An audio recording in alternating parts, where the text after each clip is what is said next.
Twilight Manors in Palm Springs, God's waiting room. This is a story about two men who lived most of their life in Chicago and then retired and moved to Palm Springs, California. They've already met some of their neighbors, most spectacularly Larry. He's 95 years old and he has an abundance of genitals. This is what happened when Brian and Stefan went to Larry's party. It was early afternoon when Stefan and Brian arrived on the doorstep of Larry's house. It was just around the corner from where they lived. Brian held a bottle of Chardonnay and Stefan the joke gift, the plus-size knockoff Oscar de la Renta green polka dot bikini wrapped in birthday paper with a red ribbon bow. Outside Larry's house, cars were parked along the street, on the next street, and the street after that. Brian rang the doorbell. He's got a lot of friends. I suppose you make a lot of friends in 95 years, especially when you have an abundance of genitals. I bet Larry was quite the catch 75 years ago. He was born back in the 1920s. It's amazing when you think about it. I bet his father was a bootlegger and his mother was a flipper. Flipper? Wasn't that a TV series about dolphins? Oh, wait a minute, you mean flapper. His mother was a flapper. You're getting your flippers and flappers mixed up. An easy mistake to make when one is a bottlenose dolphin and the other is a woman who recently won the right to vote. Stefan looked down at the gift. I hope he's got a sense of humor. Larry opened the door. Come in, my new handsome neighbors. Larry was naked. His abundance of genitals hung down like a pendulum on a grandfather clock. He looked like a skeleton with a hosepipe attached. It reminded Brian of the movie The Elephant Man. I am not an elephant. I am not an animal. I am a human being. I am a man.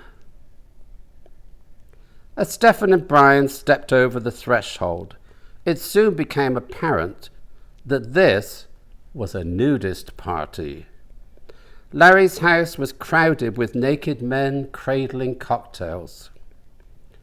They handed the wine and gift to Larry, who steered his two new guests into a bedroom. There are bags over there for your clothes. Larry returned to the party. Stefan unbuttoned his jeans. I didn't know it was a nudist party. Nor did I. What are we going to do? I'm not comfortable taking my clothes off. Me neither. But there's not much we can do about it. It's rude to leave. Let's stay for half an hour, then make an excuse and go. Good plan. Brian and Stefan stripped off their clothes, put them in bags, and walked into the party. Stefan had never been comfortable with his own body. As a child, he was bullied for being a skinny sissy boy. He was so thin that he once dressed as a green bean in a school play. Stefan had also tried to butch himself up by lifting weights. That didn't work. It just made him look like a rake with tits. Neither did the Krispy Kreme donut and pizza diet. Whatever Stefan ate, he couldn't put on 1 ounce. He was destined to be skinny. Brian also had problems with nudity. He was the fat kid in school. Then he grew up and learned that old age and gravity are not friends. In fact, they dislike each other intensely. Like Canada geese, Brian's blobby parts were heading south for the winter. Their pet neighbour, Graham, was at the party. "Hi, it's great to see you here. The bar is outside by the pool. Follow me, I'll show you." Brian whispered to Stefan, "Don't mention glory holes or bananas." "I won't." Graham guided them through the partygoers, then out into the garden. The first thing Brian and Stefan noticed was that some people wore clothes. Brian asked Graham, "Why are some people wearing clothes?" "It's clothing optional. Didn't Larry mention that?" "No, he didn't." Brian looked at Stefan. Stefan looked at Brian. Guests wearing clothes was the first thing they noticed. The second thing they noticed was that there were women there, all wearing clothing. Stefan poured a large vodka on the rocks. Brian did the same. Graham disappeared into the crowd, leaving them to fend for themselves. They stood near the buffet table. Brian gulped his vodka. "It does seem odd that there are women here.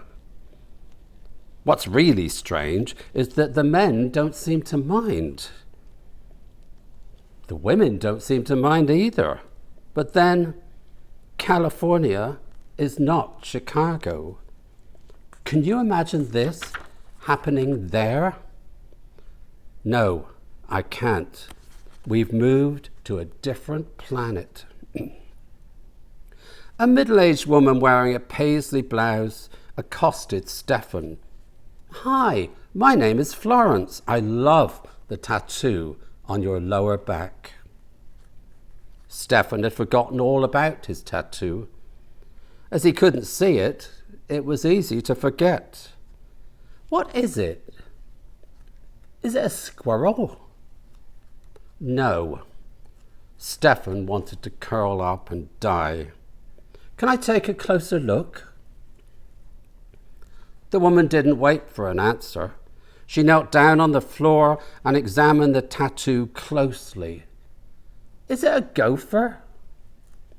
"No, it's a gerbil." Stefan was irritated. "Oh, yes, so it is. Mama!" The woman called out to an older woman with a tight blue perm. "Come and see this tattoo." The two women knelt down and examined Stefan's tattoo. Mama was impressed. "Oh, it's beautiful. A diving gerbil. Look, it's diving into all this greenery around the buttocks. I wonder where it's going." Brian smiled. "You can't get the whole effect of the tattoo unless he bends over. Bend over, Stefan. Show these nice ladies the whole tattoo." Stefan glared at him. He leaned forward slightly. Brian placed his hand on the back of Stefan's head and pushed him further down. He was now at a 45-degree angle. "Now, Stefan, part your buttocks so the nice ladies can see the whole picture." Stefan reluctantly parted his buttocks. Florence traced her finger down Stefan's ass crack. "Look at the detail. Look how the bushes go all the way down here. It's as if I'm walking into a forest where I will dance among the ferns and wild creatures." "Oh, how cute. Look at that." Mama pointed. "There's another little gerbil coming out of the hole. And this one here is diving into the hole. I hope they don't butt heads." "That would be painful, wouldn't it?" "Hey, Lenora, come and see this tattoo." Soon there was quite a crowd examining Stefan's tattoo. 3 minutes later, Brian and Stefan left the party. Walking home, Brian was silent. Stefan wasn't. I have never been so embarrassed in my whole life. All those people were staring at my asshole. What next, Brian? Should I go on stage at Carnegie Hall and drop my pants? Maybe Andrew Lloyd Webber should write a musical about my tattooed asshole. After Cats, it could be Gerbils. I could be on Broadway. I could go on tour in London's West End. Maybe I'll be invited to Buckingham Palace so the Queen of England can see my tattoo. Maybe when she sees my tattooed asshole, Her Majesty may suddenly feel the urge to finger me. Why not? Under the crown and sad three-piece suit, she's a hot-blooded woman. But maybe I don't want to be fingered by the Queen of England. Well, she wouldn't be the first queen to finger your asshole. Or maybe they'll make a movie about it. Who would play the part of my asshole? Mel Gibson? It's not funny, Brian. I don't think I could ever put my face out there in public again. I wouldn't worry. Nobody was looking at your face. You're not helping, Brian.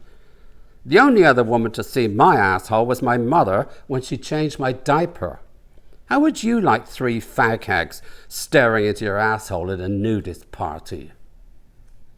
Well, I've never been in that position before, so I can't say. It's not like women are lining up around the block to stare into my asshole, but then I don't have a woodland scene tattooed all over it. We never should have moved here. There's something seriously wrong with these people. They're all degenerates. Get over it, Stefan. They've all got drunk and forgotten all about it by now. It's all water under the bridge. The following Tuesday, Stefan and Brian were rolling out the trash bins for garbage day. Around the corner came Larry, wearing the plus-size knockoff Oscar de la Renta green polka-dot bikini and stiletto heels. It looked like he was wearing a circus tent. "Hi, boys. Thank you for coming to my party last week, and thank you for the bikini. It's gorgeous. And by the way, Stefan, your tattoo was a big hit. Somebody took a photograph. It's all over the internet." Stefan's jaw dropped. Brian braced himself.